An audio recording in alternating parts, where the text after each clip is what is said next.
one of his former allies, the United Firefighters Union, today launched a campaign against Andrews, accusing him of putting lives at risk. What's that all about?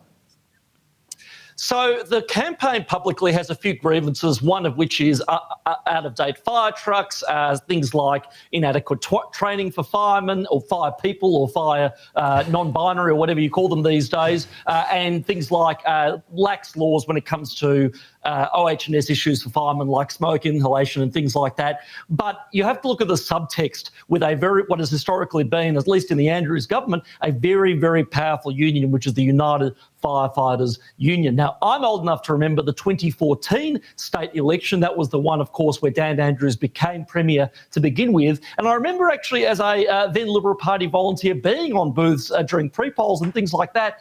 And there were UFU unionists in fireman costumes there giving out how to vote cards, going up to people saying, if you do not vote for Dan Andrews and Labor, your house will catch on fire and you will die. That's how toxic it was around polling booths, partly as a result of the heavies from the unions coming down and backing in Labor. To have them turn 2 elections later is a pretty big indicator of how things are going with Dan's, as you said, closest allies, particularly because Dan has backed them to the hilt. Never forget that Dan's re-election campaign almost got derailed last time because he backed in the United Firefighters Union and effectively cannibalising the volunteer firefighting organisations like the CFA, for example.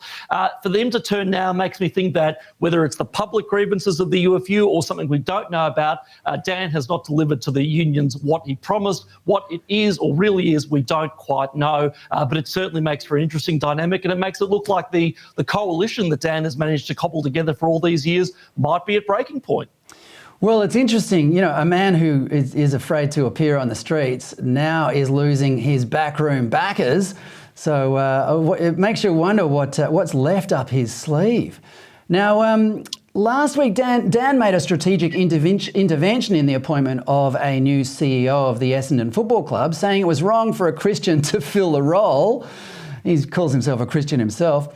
Now, I've heard that even the Muslim community has turned away from Labor as a result of this. Has this stunt backfired as much as it seems?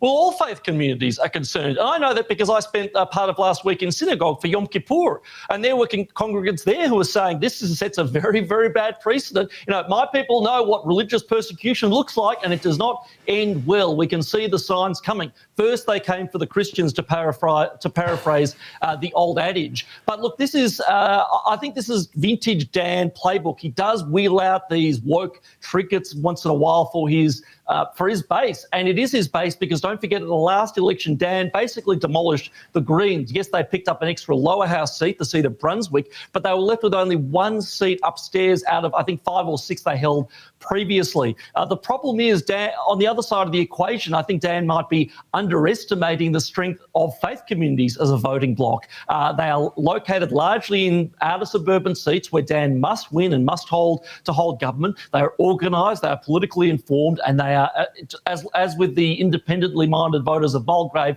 they are motivated. So it was interesting to see this intervention, or more to the point to see the aftermath and the fallout, including very strong comments from senior people in the Catholic Church, for example.